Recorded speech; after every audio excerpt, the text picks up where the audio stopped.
In the past few years, only one character in the entire Disney canon can be said to be as popular as Mickey Mouse himself, and that one character happens to be the chaotic hero known as Experiment 626, or as we all like to call him, Stitch. This character's impact on modern Disney cannot go unnoticed, and he played a major part in what we love about such stories today with vastly interesting worlds. So with that, you can only see it was a matter of time before it would also get remade alongside other popular features. I mean, not as popular as the Renaissance films, but on the popularity of its characters, since the original Lilo and Stitch came settled in the time of the 2000s Disney when they became mixed on their financial successes of their movies following the post-Renaissance period and the beginning of 3D animation use in the mainstream, where this particular film was the biggest success they had following that era, making $273 million on a budget of $80 million. But it wasn't the box office success that made it popular to this day. It was Stitch himself who carried on his destructive legacy wherever he went.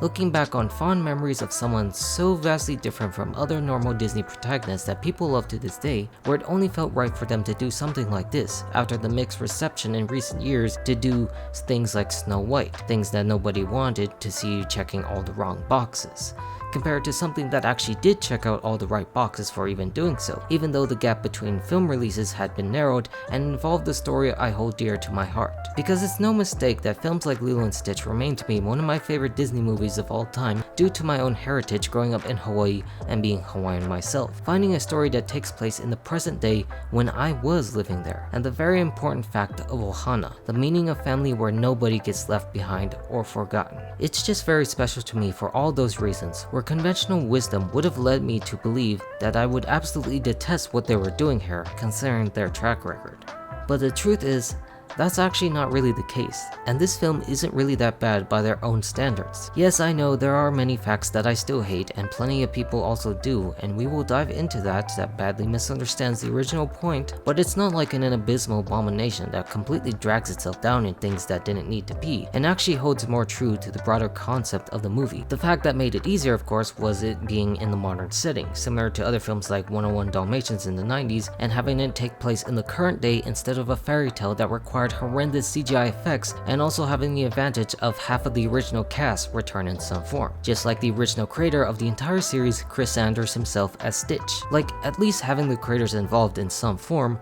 makes it more manageable to watch within the world that knows its own craziness, where the film is just okay. And that's not bad if we see how the past few years have gone and the depressing defeat of our continued dealings with remakes over time. In fact, I would just like to point out that I would call this film a mediocre masterpiece, being the best of what mid-movies can be. It's not great, nor is it good, but neither is it a horrible mess or just bad in any way. Completely okay, and as neutral as you can be in my opinion. Or how could I ignore talking about this film as a whole because of that history, right? If you do one movie, you might as well do the next thing and focus on something that was deemed slightly controversial in the beginning, only to be the biggest winner so far. And by that meaning, let's just take a very quick look at the production leading up to this movie. So when we talk about the slight controversy, was just this minor inconvenience related to the actors of the film. Most of it was focused on the fact that Nani wasn't cast to be dark enough or even remotely Hawaiian because she's mixed, and all that stuff that made people mad because it's not the same thing as the local island girl. I made a video on that situation a very long time ago when it was just fresh in the news, absolutely appalled at people's ignorance at modern Hawaiian society, being similar to Sydney Agudong herself, as I am mixed with both Hawaiian and Filipino, with more people just digging into her family for some reason being Filipino but not Hawaiian, but also how she was born and raised on Kauai,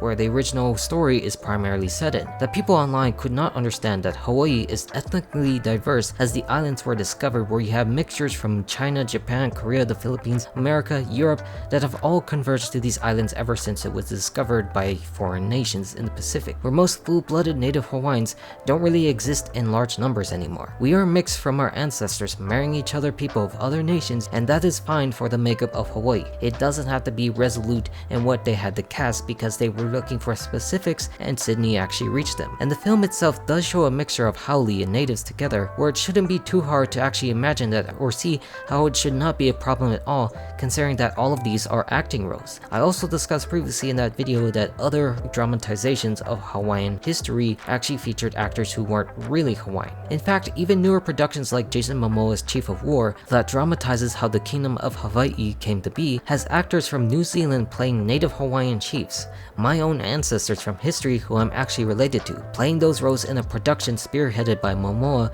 who is also Hawaiian too. Granted, that could be more controversial because it's taking native Hawaiian roles in that context, but still, it's a production and it's a fantasy setting. Where the prime reason to talk about this is just the necessity of them casting who they want in these films in the past of how they would make this character look, and the pathetic hypocrisy when it comes to other productions that just so happen to be because it's just that remake that they could do whatever they want. And also of course the other small controversy was the other David being recasted because of online remarks or whatever he had said, where all of that news just went away fast because the internet is not real life and people could not care less about that. Beyond what was casting newer leads alongside the removal of characters that is more important to really talk about, like Gantu or Cobra Bubble's reshuffled appearance that got more attention as we will discuss. Because if you look beyond that noise, this film still does a major appreciation of Hawaiian culture with the cast they've had from the previous films and the newer ones, and the makeup of what modern Hawaii means to the main characters like Stitch and what he learns from that. But with all of that said,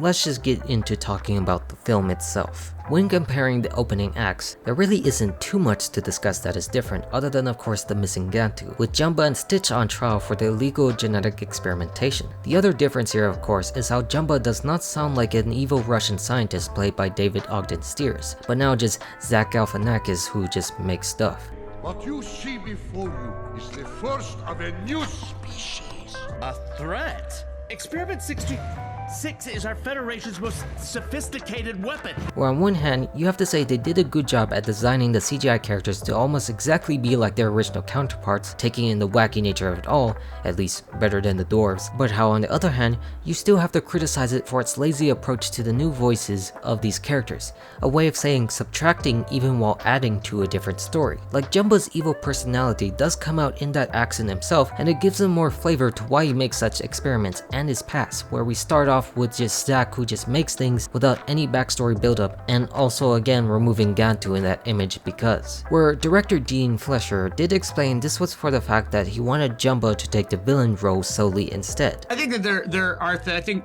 you know, my approach to the film is to respect the fact that animation is a very different medium than live action, and I don't think it usually works when there's a danger in just trying to port it and one-to-one literally just depict it in photoreal photography, because I think you lose a lot of expressiveness and all these things that animation does better than live action. There are a lot of those. There's ways it can also cheat that live action can't, and there's live action can also do things better that animation can't, which is what we kind of tried to write a little bit more towards in recalibrating it for a live action film. Gantu is one of those things that it just didn't work so well in live action. We explored it a bit, but ultimately we had to make the decision. And also I do stand by the decision because I feel like a lot of the things that in trying to ground these characters more and tell a story with a little more emotional depth, especially between the sisters, I feel like you have to free up real estate to allow that breathing room to do those things. And, sorry, Gantu. They actually did have Gantu early involved in the plot, but they opted just to cut him out completely because it made sense to have a personal connection that fit the theme of the story, with Jumba being the creator of Stitch and trying to get personally back at the Grand Councilwoman for putting him on trial, which to them is more logical rather than having someone who takes the conventional villain role later on just to capture Stitch near the end act of the film, which I do get because Gantu really isn't a villain in the sense of the original or even overall series, just doing something what was asked of him when Pleakley and Jumba couldn't do it throughout. Whereas this one, from a storytelling perspective, just wants to focus more on the family aspect of the film personally, the difference between an uncaring creator versus a loving manager, if that makes sense. But the bigger issue of why we feel like Gantu should have been here in the first place is that Jumba also is not a straight evil scientist and is a part of the Ohana by the end of the film. That for us who have followed the franchise with these films, the series, we develop more to his character who would become a staple of the Lilo and Stitch franchise and rather delegated it to a disgraced Gantu who worked alongside the evil Mad Hamsterville himself as the bigger threat later on. And it's just hard to justify that when you think of the greater story of Stitch overall, even while the actual explanation is acceptable. Hence why I don't really knock this down unlike other movies, just merely focusing on the fact that Zack is not the right choice for the role of Jumba, wanting someone who could have expressed what David got with his plethora of Disney roles. But then again, it's still wait to see, and they could involve more of him in the sequel since they are beginning production on that. And because of those facts, the opening sequence does move along pretty fast in relation to the original since Gantu is not there, like Stitch automatically escaping onto the ship just minutes after he was jailed to settle in the chaos. An event that is okay to deal with when again you deal with the other facts of Disney live action remakes making their films longer than they need to be, slowing down the pace with chatting or more songs, unbelievably, where this one just wants to get to the point, which I actually do like. It doesn't really feel like it's doing much more in terms of films similar to Cinderella, and I do appreciate that these films get what is needed to be done without the extra baggage to admit what it can really do for their counterparts. I mean, there is a bit of a difference with the intro Pleatly, but I'll save that main point when they get down to earth and they have their disguise as the next major change from the original. But then again, we move on to the fact that they discover that Stitch's ship is going to crash land near Kauai, leading us to the island and the young Lilo herself, played by Maya Kealoha, who did a great job in how Lilo looks and sounds like her original personality. Like, I really agree that she is the spitting image if Lilo was a real person, the best casting choice of this entire film. And to start off this new intro of Lilo was a newer song performed by the returning Mark Keali'i Ho'omalu and the Kamehameha School's children chorus called Hele Papahi no Lilo Ame Stitch, a newer version of Hemele no Lilo from the original, or also known outside of it for the chant itself as Hemele Inoa o Kalakaua, because who cannot forget about the fact that this film also puts itself in Hawaii and Hawaiian culture with the hula that Lilo does, where they made songs like Hawaiian Roller Coaster Ride and Hemele no Lilo, where I've mentioned a couple of times that I'm actually distantly related to Mark Ho'omalu himself from a shared ancestor in our ohana that relates to the ancient chiefs of Hawaii, where it kind of made the film special to me in terms of my personal connection to Hawaiian culture and the ever so important ohana that I'm a part of, even though again we don't know each other and that's more distantly related, which again does work more in favor of the film with all the people involved from the original appearing in front or behind the camera, since previous live actions decided to forget those facts that alienated what people liked. Even though again for this film you still would have liked more interaction when Lilo finally goes to hula and we get to see her instructor and Myrtle, who we knew from the original films, which again goes back to being more disappointing because this version of Myrtle is kinda tame and just says snarky words back to Lilo and doesn't even have her nerdy glasses or attitude to show for it. Because one of my favorite aspects or least favorite things about the entire franchise was the role of Myrtle, who I thought was the worst Disney villain so far growing up because of her stank attitude towards my girl Lilo, bullying her on occasion, but how Lilo wouldn't care or how Stitch would just push her down for her rightly deserved snarky attitude. And sure, you do have some of that mocking dialogue from her here, but it's more irrelevant towards the overall story and more of an overall effect of everyone towards her own weirdness. Like, it's a character that does exist, but it hardly even matters overall. But a good change for this film was the fact that Nani is more involved in the opening act. The original just had hula practice and how it's now an actual performance that Nani was supposed to attend after her shift at work. Her first intro just had her try to pick up Lilo, but of course we all knew she got into a fight and walked home since the others disliked her weirdness, and now it's implied that she got kicked out in this version of the film since she shoved Myrtle, who made a sly side comment during the hula that Nani wasn't coming. A seat saved for her that puts her into perspective of the state of the relationship and trying to keep that up after their parents died in a horrible accident. Like, they did a good job to try and focus on their relationship from the start and how that's perceived around here, except on the part of Myrtle that should have been more included because of her own role in the entire series. It should have been put more focus on her struggle to make friends because of her perceived weirdness. Like, whereas Scrump in this scene, she's the most important character before the introduction of Stitch since she is Lilo's doll friend because the other characters had dolls. It's not hard to make that a thing here, even while we got more things to make up in the context to make it more compelling in this form. If you're going to include lines from the original, at least you should include more scenes that provide emotional context towards that. Because instead of her interaction with Scrump and the other girls, it's just more of their hula teacher talking to Myrtle's parents about Lilo's behavior and then leaving from there while Nani has trouble trying to start her truck before going to the hula place. And this is something very important to bring up, because for every good thing that they do in this film, they of course remove one good thing from the original point, where it would be great to see those additions come all together, like Nani missing her attending the performance that was important as well, and then later seeing her reaction to her hula classmates that set her back home to wallow in her misery with Elvis, which you have to say is great for the fact that they kept us all in, since if they didn't, this movie would have been a complete waste of time. The music of Elvis and Lilo and Stitch is very important to the film, and it also was important to the music of Hawaii, with his career making films there like Blue Hawaii and his comeback concert in the 70s, bringing that flavor of rock and roll to the islands. The only difference here, of course, is Lilo's clothes from the original outfit we all knew while lying down to Heartbreak Hotel, boarding up the entire house before Nani could get in. And this is where our first major character divergence comes in, with Nani dealing with a social worker. As we all knew originally, it of course is Cobra Bubbles, who she runs into at the beginning with an imposing appearance, surprising Nani and apologizing for that, stupid head comment, keeping her in check as she fights with her sister, compared to seeing the car drive up and face the facts that this newer social worker has already been regularly checking on them, the new character known as Mrs. Kekoa. And lo and behold, it turns out that Mrs. Kekoa here is played by none other than Tia Carrere, the original Nani herself. Like, even if you didn't know much about her work outside in live action, you immediately can recognize that voice when she speaks to the new Nani. And as much as I don't like Disney making the dumb decision to create newer characters in remakes that are effectively just replacements for original characters while also having the original characters involved in some form, I do have to admit that I enjoy this choice for the social worker. Because if you take the context of this being a remake and you involve the original cast from Stitch to the other voice actors of this film. And if I'd known who you were, of course I never would have. I can pay for that. In case you're wondering, this did not go well. Nani, we both know this didn't go well today, but my job is to make sure that Lilo is in a stable environment. And I can't say that in good conscience right now. Listen, I know this is a lot. You're practically a kid yourself.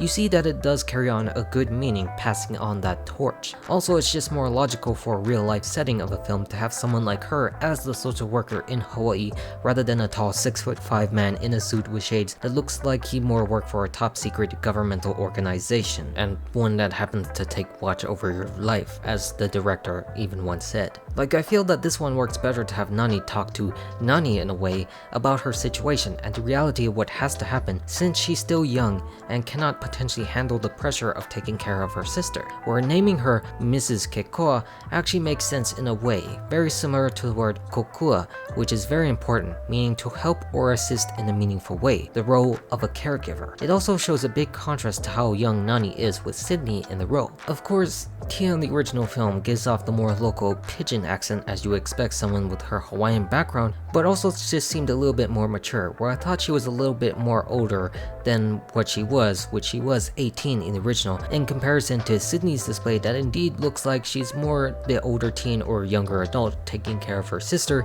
since her parents died. It doesn't take away anything that I've enjoyed about the original, since that was perfect with her display of anger and other emotions when dealing with Lilo and Stitch, and the animation is more perfect to showcase that, but also the reality of what would occur in that situation with something like this, already establishing that base relationship before the film. Just another effective strength that this movie does have over 90% of other remakes, the difference between impressing the new imposing social worker while contrasted with understanding a familiar one. But of course, the animation still has a hand over how they handle each other, the infamous licking her arm and then hiding in the dryer. So you do have that sort of here again, but it's why that movies are just better the way that they are, because they highlight what needs to be said and the emphasis on the gross and disgusting fights that they originally animated. Where now we also get introduced once again to a newer character alongside this one not featured in the original at all. One that is not based on a former character but related to such, with Tutu, the neighbor of the Pelikais,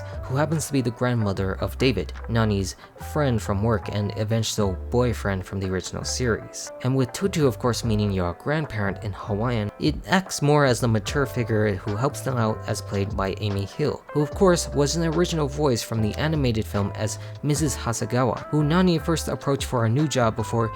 getting into other shenanigans with Stitch in the original series and the films. Where what you notice about this is that she is still going to continue later on in the film with a major presence, one that is supposed to help Nani and Lilo on their journey as their neighbor and the logical step of what might happen to their family. But the biggest part of including them is how they really made full use of these characters and the bigger voices of the original cast, more specifically local characters in the case of trying to connect them all together. Most of the other remake films just feature the original ones in short one-scene cameos, like Ming-Na Wen introducing Liu Yifei's Mulan or Jodie Benson giving a dingle hopper to Halle Bailey. But this one takes those into a larger presence of the movie, literally being main parts of the listed cast when it comes to Mrs. Kekoa and Tutu, who are both helping Nani in their own way to shape her future with her ohana in focus. The part that comes in when they talk about her dreams of going to UC San Diego to study marine biology, to put her career into perspective while balancing life out. Your future is in your hands, and you're gonna have a very bright future because of that Akamai brain of yours. Of course, the scenario that many people were mixed on by the end of the film, but it's something I cannot say too much on since it is a new scenario put forth of the new characters in perspective of how young Nani still is compared to the older one, where she just lives on by trying to take care and stay with her sister, or how they added this newer element to showcase how hard that might be with her personal life goals. An interesting choice, might I add, and one I couldn't be too sure within the bigger franchise and what they wanted to do. Also here to put David earlier in the film to showcase his embarrassing crush on Nani since he is just so awkward. Always like shredding waves, and I miss shredding you. I mean, I miss seeing you shred waves, though.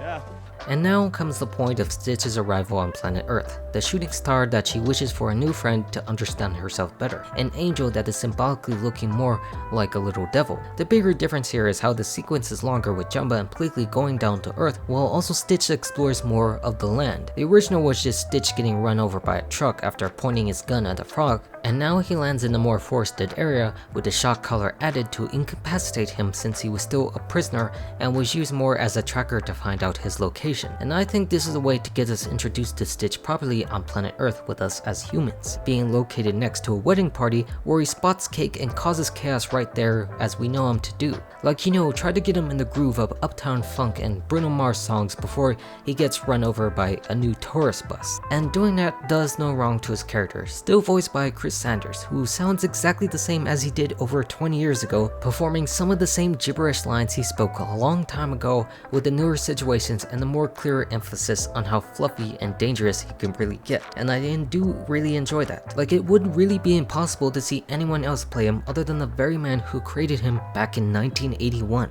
The other point of this elongated sequence is to make Pleakley and Jumba blend in, rather than having them wait from the shadows after seeing his perspective going into the dog shelter. A part to address a problem that wasn't easily going to be solved in today's environment, because originally, as we all knew, their disguise consisted of them just dressing up with human clothes and just passing it off as human with freakishly mutated conditions that everyone somehow accepted in a sort of way, where although funny, it was just kind of hard to see that working in a real sense with their alien features. And then of course the element of Pleakley being a cross-dresser, liking female clothes rather than male, and makeup that obviously would have been divisive for a lot of reasons we won't discuss. So instead, they had a great situation when having the actual actors appear in the film with a cloning device to give them those human disguises, with both Zach Galifianakis and Billy Magnussen right there. Where we should mention good old Billy here, because if you do know, he was featured in the other Disney remakes like the Royal from the Other Kingdom that was attempting to court Jasmine in Aladdin before getting bitten by Raja, and he actually does a decent job as Pleakley here in relative to Kevin McDonald, compared to Zach and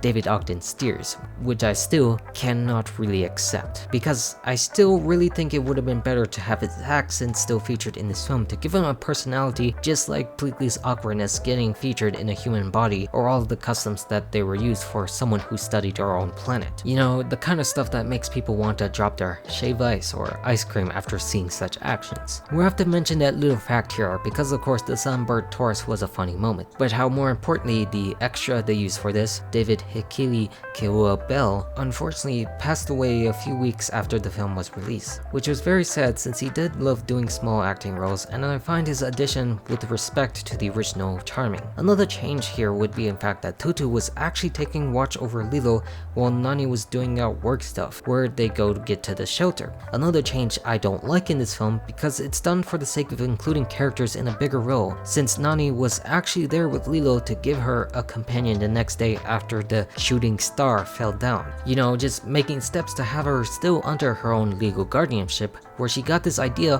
when she overheard what Lilo was wishing for, so that path would make more sense. I get that Nani needs to pay the bills to survive or do whatever over there, but it would have been more better to have her right there. There's just no reason that she'd go down on its dead that day because Nani made it her responsibility to make that wish a reality. She even overheard that in the same sequence in the live action film, and it's not Tutu's to actually make that responsibility, and a bigger reason we don't think Nani should be going to UC San Diego at the end. But hey, at least they did use real dogs in these films yet again. Speaking of all the other remakes that started using more CGI creatures more and more to express themselves. Because honestly, considering that track record, I would have almost given it hope and see them create CGI versions of these dogs just to replicate all the animated versions shying away from Stitch by climbing up to the top. So for that, I'm really grateful it's minimal to the aliens themselves and this one random frog. But I also will still not stand for this movie's revisionist attitude against people with glasses, like from the shelter employee to Myrtle herself. Their live action counterparts in this film for some damn reason just do not have glasses. Sure, I know this is a minor inconvenience again that I'm pointing out, but I can't help but as a fan of the original notice how not one, but two characters who wear glasses in the original are not wearing glasses anymore. I wear glasses when I need to go out. What's wrong with anyone not wearing glasses? Why shouldn't we actually include them wearing glasses and have a personality to interact with Lilo? Why not? Anyways, that's still a petty gripe, because the main point here is that Lilo has already been involved with the shelter, giving candy to the dogs on occasion and knowing their names, seeing their scared attitudes when Stitch enters the picture and decides to disguise himself best similar to the original. The connection to say that she really wants this kind of dog, but of course disregarding how AJ here is a sanitized of all emotion from her animated counterpart, and how Jumba and Pleakley are wearing their human disguises. Where we do have to point out in this moment that Jumba said that Stitch was using Lilo as a human shield since he detected they were there. Oh, look at that genius. He's using the mini-human as a shield. Using a little girl for a shield. This is low even for you! I have to mention this fact a little bit more because it does play a bit more in the fact of why there weren't traditional villains in the film itself and why it was delegated to Cantu instead of elevating Jumba to that role. Could we redeem a villain? Do they always have to be done in at the end? What if a villain who was extremely powerful changed? What if he switched sides and all that phenomenal power and belief in a goal was directed towards something good? And that's really at the base of everything. That's what Stitch is. He possesses qualities of good and bad. He's mischief. He makes mistakes. He's fallible as we are. And I think that's why people really have seen themselves in him and him in them. The little rascal definitely had a bad side to him with his original counter, and only through Lilo was he warmed up over time to fit into the role of outcast that Nani wanted to bring together. You know, instead of yelling at Tutu for even doing so, despite the wishing star that she saw and overheard her sister wishing for, since we have to have multiple new characters to do something different. Or, you know, different variations of characters like the ones they brought back in the final reintroduction of Cobra Bubbles, played now by Courtney B. Vance. In this version, he is a fully fledged CIA agent, compared to the original where he became a social worker long after he was a former CIA agent during the events of the film. I like to think that they picked Courtney here because of his role as the FBI agent from Final Destination 5, looking almost exactly the same with the suit and glasses except for the darker suit to match the OG Cobra Bubbles. And no disrespect to Courtney here, but I really would have preferred if they just straight up recasted Ving Rhames in this role again, considering everyone else got newer parts in it. Because if you look back on himself and notice the character of Cobra Bubbles, they do look very much the same and do fit that mysterious CIA agent role very well. The fact that Chris and Dean based him off his intimidating character on his performance from Pulp Fiction, and how this just spells now a regular agent in the field. I mean, that is fine for the current direction of the film, but sometimes he could feel a little bit more comical than how he was originally fit out to be, the straightforward person in his approach, and could still work as is. Although I can understand this from the fact fact that Mission Impossible's last film was released the next weekend after Lilo and Stitch that Ving was a part of, and he probably got too busy with working on those films by the time they started filming this one, so it kind of works out instead with this new direction. Where it's fine that they went with this social worker story, but still would have been nice since he's fully focused on finding this mysterious object, basically as a scenario if he just never left the CIA in the first place. We then go back to refocus on Lilo and Stitch being out and about, featuring a small cameo by that same movie Stitch was enthralled by, known as The Earth vs. the Spider from 1958. Still funny to think about the fact that they included the live action footage from an animated film, also proving how it's simply better to just keep it as is animated because of the usage they have of certain things like live action films to tell its story properly regardless of the form that it's in, yet having to deal with companies now doing it because they just can. Anyway, this scene leads Stitch to meeting Myrtle for the first time, where the remake does have him push a girl a part of Myrtle's gang rather than Myrtle herself in the small pink car upgraded from the small trike, all the while leading to the same point that he's stuck on an island with no big cities, despite being designed to cause maximum chaos in such environments and stealing everyone's left shoe. And that's what most people know about Kauai, the least populated of the 4 main large islands, where it's more smaller towns. Mentioning this fact because this film actually wasn't filmed on Kauai much, sadly enough, for logistical reasons, and was instead filmed mostly on Oahu. I'm mentioning this fact and pet peeve of mine because of continuity issues and the fact that I was born and I grew up on Oahu before, of course, coming back each year to visit family when I moved to the States. And I know that island well enough, as much as any other person who actually visited or lived in Hawaii, where this is not Kauai, which is still appreciated because the team was dedicated enough to film this entire movie in the state of Hawaii because it simply wouldn't be right to showcase otherwise, as much as other films these days, including that Chief of War series I mentioned, had to be filmed in other places like New Zealand for most of the historical landscape compared to urbanized Honolulu and the rest of the islands, which is also chopped to other unfortunate issues that relate to the film industry in Hawaii not like it used to be, with other states being more competitive to keep the cost relatively much lower, which is pretty unfortunate and sad considering many big movies over the past few years had film scenes in Hawaii, especially Disney live action films on occasion when you think of Pirates of the Caribbean or other productions, and they at least try to set it where it can be, even while it doesn't take place in the actual island that it's set in. But after going through that sequence of Stuck on You with the shenanigans they get involved in, where I wish they would have kept the rocking chair in, is where Nani finally takes them to work, Jimmy's luau. The scene driving to this place is where Lilo gets inspired by Nani to officially name him Stitch, since that is the standard for any live action remake film to have a situation before getting to the actual place they need to go, like a random sign on something, and that's how a character gets its name. Something that's really stupid. Now I just stitch that up. So when they finally arrive at the luau, they arrive around midday or early evening, where the original had them already take place at night to set in the mood, where once again, we get another returning cast member being the manager of the luau, played by Jason Scott Lee, who played the original David, who funnily enough got his very first intro in the scene of the film during the beginning of the luau, just like he did now. The difference here is the fact that he has a less prominent role since the original manager wasn't that prominent to begin with, and more of just a standard cameo like I mentioned for the previous animated stars. And if you don't know, Jason had been involved in various big other live action projects over time, most notably for Disney, the actual star of their very first live action adaptation they did with the Jungle Book from the 90s, before starring as David and then going on to another Disney remake being casted as the not so Shan Yu villain Boyd Khan from Mulan 2020, where you see he has quite a history with these Disney films, where most recently he was the star in the Disney Plus reimagining of Doogie Howser and Doogie Kamealoha, playing as the dad of the teen doctor Benny Kamealoha,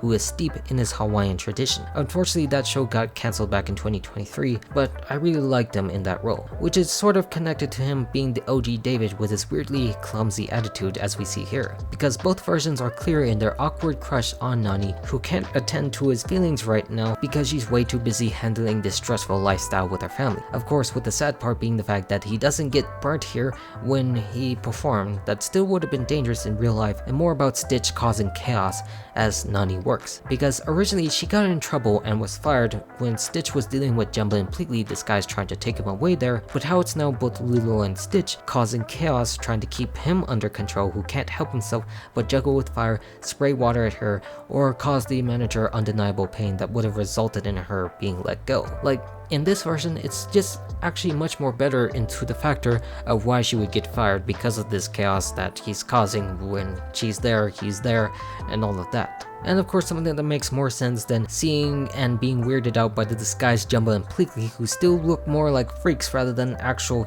humans that they disguised as. It's all about compromise in these moments in the appropriate way that makes it possible for choices like this, and how it back and forth to what these movies can do. But then of course going back and forth to how the animated film is better in approach to Nani and Lilo's relationship with Stitch, both destructive, but how the meaning of Ohana is more impactful for Nani to relent to Lilo rather than passing it off as a joke before he slams the fridge on her face. I get that you need to have comic relief, but when you talk about Ohana, it's also very important to seriously talk about it in its meaning, as the directors learned about long time ago to understand the story that they wanted. Family means Nobody gets left behind.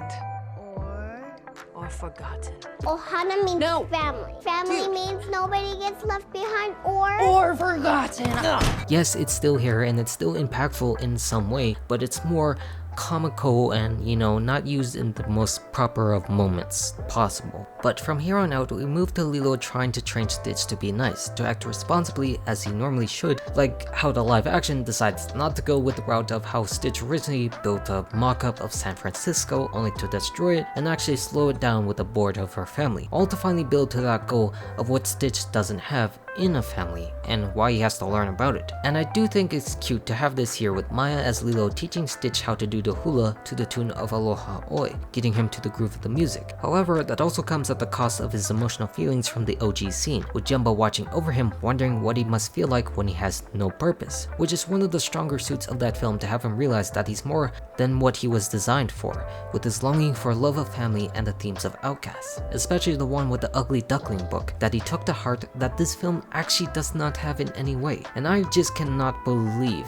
that they decided to omit that fact from the film, because it's important in that fact that he is the ugly duckling himself when he feels like he's lost later on, having nobody. It settles in more about his nature, and they decided not to go with and include that for some reason at all. I mean, they're both Disney properties because that original was a short done by Walt Disney back in the 30s, and it was important to show it now in the case of Disney animation. Points like these are the reason why you have to dock points for their incessant removal of characters or ideas, because there is a connection that makes the story stronger from that period on out, and it's only saved by these decent changes that at least don't take away from the broader image. Of course, you could still chalk it up to the fact that Jumba is more evil in this film, or of course they couldn't have him slowly realize what he's going through now when Pleakley was attacked by insects. The next day involves Stitch learning how to play Elvis's music with his mouth, being suspicious minds, before Nani desperately takes them out to get a new job. This is where Cobra Bubbles finally appears as their new special director of the social worker, where Mrs. Kekoa finds out and warns Nani about this need of a new job ASAP.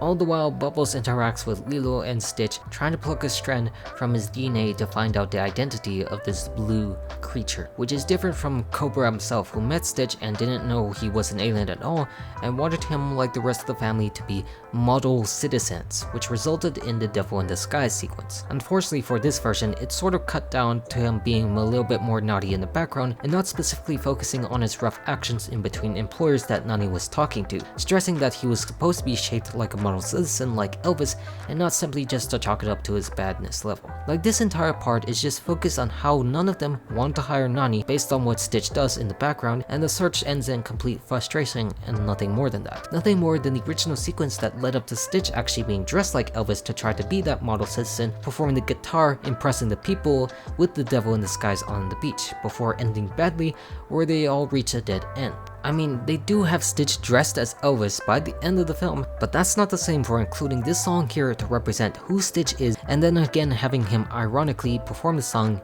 before the Devil in Disguise breaks free. Again, the film is not doing the best it could be that was intended, where the sequence was done to make that situation almost hopeless. The point that sees that nobody would want to work with Nani, or the truth that she wouldn't be able to keep Lilo before David tries to cheer them up with some choice waves. So now they do cut this this short so Lilo can actually give her a new opportunity, which happens to be a surf instructor, turning the original Hawaiian roller coaster ride into a new scene with a new job for her doing something she loved. And if you watch the original series, she does kind of get a job near surfing, but mostly stationed on a rental shack, so I guess it's not far off other than the fact that David got her that new job opportunity later after the revelation that she, wouldn't be able to keep her sister or turn things around after Stitch left. But I do like this for the fact that she becomes a surf instructor because of her passion that was there for surfing and the fact that they do it and actually see them film footage of people surfing. At least that's the best of what these movies should be able to do in the sense of live action, and not filmed on green screen sets like you would digitize a forest later on or go under the sea with crabs who really can't be in that deep of water for too long. Just seeing the actual open ocean and waves and people on the beach like you normally would, and I just like that because it is real. Anyways, the real main point of this is obviously Hawaiian Roller Coaster Ride, the newer version recorded by Iam Tongi, season 21 American Idol winner, the first from Hawai'i to win, and apparently one that is more younger than me. My goodness, I feel old. I can't really say I'm a fan of this newer version due to my love of the original and the modern instrumentation that they use here, but I really don't think it's bad either, because just like all the other Elvis songs they brought back for the original, it would have been equally as easily just to bring back those original Mark Ho'omalu and Kamehameha Schools recordings, but for the sake of the style of the film, they chose to perform newer versions with Mark doing the Hemele no Lilo at the beginning of the film, while Iam gets to perform Hawaiian Roller Coaster Ride, separating itself from each other to be appropriate for the time being, and that's fine with what they wanted to do. Just like the end portion that diverges after Jumba tries to get Stitch but almost accidentally drowns himself and Lilo before getting cleared by the hospital to speak of the truth of what is going to happen to them, rather than just resign to that fate on the beach because of his own actions being blamed for it. That they settle in how this was inevitable, that it was going to happen, especially now after visiting the hospital where she would have had to get insurance but didn't actually do it in time, or the state of Hawaii would provide that for her, but at the cost of finally giving her up to the state. And they're just equally as impactful in their own rights, the one immediately on the beach after saving Lilo, or the one going to the logical truth of the hospital of what is going to happen. Again, this movie does have good things to add concerning the setting of Hawaii, the reality of Nani saying goodbye, but Mrs. Kekoa's response to that reminding that's not the case. We don't say goodbye. We say ahuiho until we meet again. So from saying things like ahuiho to akamai to kuleana really shows a lot of care of getting the culture right within the themes of the film, speaking to the importance of it both inside and out, and why having Tia in this role is really a great choice. Because after all, she originally contributed to the animated film getting the local style right and having people speak or interact with her life. So it does help in continuing to do that in a new way, with her being the mentor figure of the previous voice to the new one, which also does contribute greatly when they both sit down to talk to each other in the next scene, as we will talk about, since this movie likes to cut in these moments for the newer iteration of previous characters, like Grand Councilwoman firing Jumba from his duties, and now he has to finally go off on his own. Equivalent to that moment where she decided to send Gantu in their stead, where Jumba gleefully acted out of his own accord, but still dragged Pleakley because both were fired rather than his duty to just take him in, and now how he just leaves him in the dust behind because he's the villain, alright? So then after that, we go to the supposedly last night she thinks she has with her sister, not ready to tell the truth of what might happen since that would only cause more hurt, reminiscing about their parents expressing their love of each other, all leading to our performance of Aloha Oi by Lilo Kalani. And the context of the song in both versions is very important to the entire film, as it is to Hawaii itself with our last queen. Of course, a lot of people online make the misconception that was written after she was overthrown, when it was actually written before that in 1878, while her brother was king, with more of a fond farewell embrace to someone you love, which makes more sense when you consider the names of Lilo and Nani being two similar sounding names to that of Liliuokalani. Difference of course here is that Lani and Nani are two different words in Hawaiian, rather than just being based off of that from the first and the last part. Lani deals with heaven and Nani deals with beauty, but how it's still kinda based on those names being quite similar to the queen, and now they're both performing this song, which is very poetic since it fits that entire message of loved ones saying goodbye to each other, which I like, and having both Sydney and Maya perform together since they both know it well and it connects them more to what might come. In fact, Tia said that Sydney's performance was more accurate than her own in the original, judging by her grandmother giving the wrong pronunciation from that film, which indeed is if you listen carefully. One fond embrace, Hawai'i. One fond embrace, Hawai'i.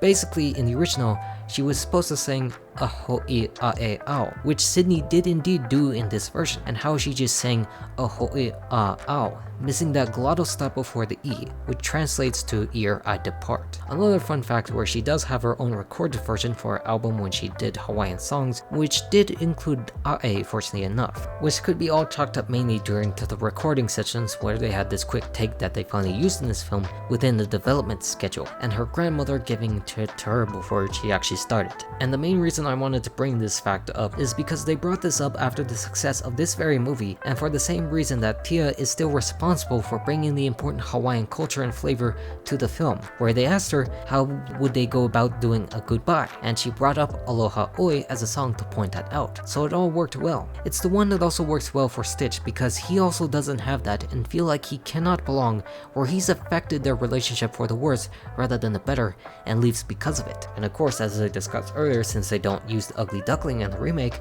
they just have him go back to the dog shelter and stay there for not having a family, while the original has her still talk to Stitch, knowing why he cries or acts destructive, because he doesn't have the luxury at all to have such a family or a purpose. It's all about allowing him to feel what he wants, connecting to this story, to feel lost finally since he never experienced that before. And that's something sadly wasn't the path that they wanted to go with, instead having her here and finding him back at the shelter to express to him that he doesn't have to be perceived as such. It just also would work better for this film to have him connect to that, because you would get more about what he's feeling personally after all that he did, rather than reconciling on imperfections of family, while everyone else still searches for them the day that she was supposed to give them up. It's all for him to express this personally to Jumba, as his creator, about the choice that he should make, knowing that he's an experiment or probably something more in his mind, as Gantu was sent to take him, as Nani was supposed to get this new job opportunity, where it's all now rearranged to the fact that Jumba appears both in front of Lilo and Stitch to take them right then and there, before their official fight in the house. Now in the original, they modified the scene where a deleted version showed that Jumba was actually being more openly hostile to like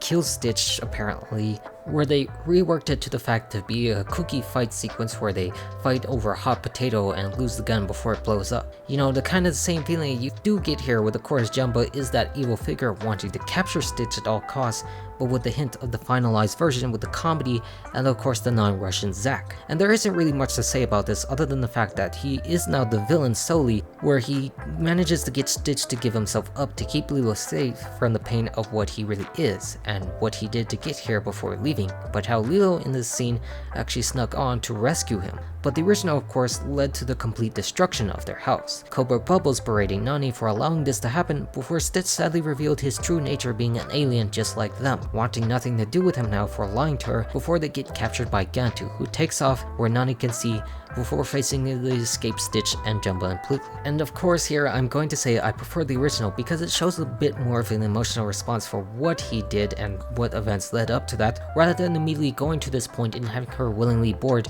to rescue him. Or even more importantly than that, the emotional response from Nani for her sister and Stitch, who understands what Ohana means and relaying it back to her, rather than Cobra Bubbles relenting to help them out, and Pleakley, who stayed there to stop him. Like, it's just 10 times more better to show them all together because she's hurt. She's yelling for any help and anything that she could find because of her failure to have them together. And Stitch is here to say the important thing about Ohana that he finally learned, to relay back to her and speak the words himself, because it works in the fact of the emotional connection to why Stitch is important to this family, rather than Nani pleading in her Purple Rain t-shirt to have them help with Tutu to get to the same ship that they used to chase Gantu in the original one. The other difference here is the fact that he threatened to turn Stitch into Experiment 627, where if you watch the original series can see it's just shaped like that, and it is a nice nodded cameo alongside 624, who is Angel, who could be possibly heavily featured in the sequel by this mention. And although it's a small cameo, featuring those two does earn my respect that they include characters from the original series itself that aired on Disney Channel a while ago. I remember watching all of that and I grew up with that, so I do enjoy that. Unlike how they defeat Jumba, however, with a push of a few buttons to send him flying out into the sea. That just feels way too fast to see a defeat compared to the original chase on a ship throughout the island chain, which Stitch makes his way to the big island to explode a tanker before sending him up to rescue Lilo in the process before meeting with David once they land. But they do it for a very important reason, for Stitch to sacrifice himself to save Lilo, since he cannot swim as a result of his molecular density. Like, at least they tried to make up for another emotional moment here with a connection between Lilo and Stitch and Nani's commitment to help them by saving him before they revive him near his close encounter with death on the beach, just in time for the Grand Councilwoman to arrive and capture Stitch on her own accord, and also Jumba, of course. Originally, it was her having dismissed Gantu for his failure, leading to his eventual work with Hamsterville and berating Jumba and Pleakley for their messes before Stitch finally speaks about his given name, where this is the part where he finally says goodbye. Where I noticed when he was talking about his family that he found, they actually did use the original recording itself rather than any new lines by Chris Sanders. I played it back and it literally is. It's little and broken, but still good. Yeah. Still good. A little weird that they would do something like that, considering that everything else from him is a new line that he recorded and the other sound effects that he did, where I guess this was just done to emphasize the same point about finding a broken but still good family. I mean, that's the only thing I could even say, and the only thing that they used anyways about recorded previous archival audio, so it doesn't quite matter when they just simply have her agree to exile Stitch on Earth, originally being referred to it as willingly within the law that she bought Stitch according to the dog shelter being her legal owner, and now just having her do it just to keep this under wraps so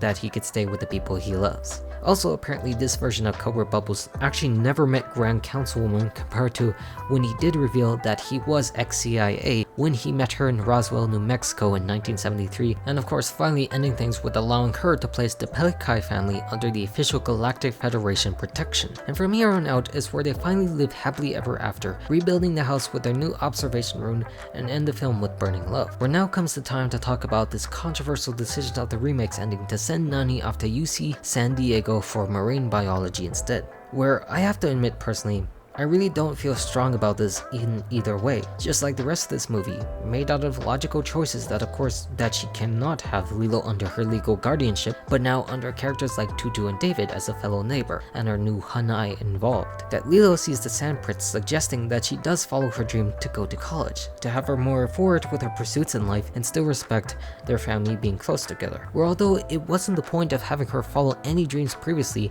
and actually just stay together with Lilo as the Ohana despite their differences, it's also more realistic with having these characters around them take care of each other while allowing a younger person to do something for it in their life while also still being an Ohana, as we see at the very end when she sneaks up using Jumba's portal tech to visit her family and Stitch, still being more connected than ever after leaving the college sponsored by Hawaiian Airlines to get to San Diego. But of course, that all still ends with burning love, this time covered by Bruno Mars' own nephews and also produced by himself to settle this sweet moment off. So while I don't think it's the best choice for them to do that, I also don't think it's quite bad either, considering all things decently enough for her to have more adventures later on. Just like the rest of this film, where I find it to be perfectly okay for what it is and what other remakes are like on the best side of it. Not quite doing the right choices, but also decent enough to fit within the modern world. Lilo and Stitch represents something that at least tries to be what it was always supposed to be about, and the good family fun of it all,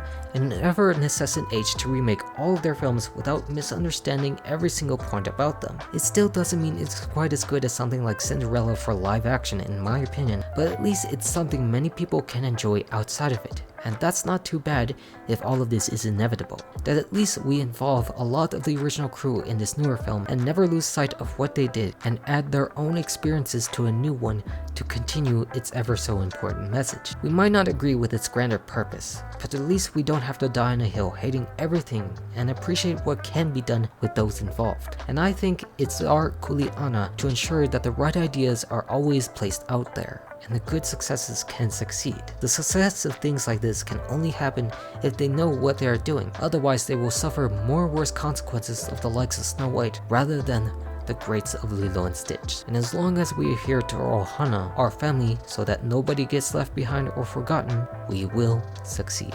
I'm all done. Mahalo for watching. Ahui ho.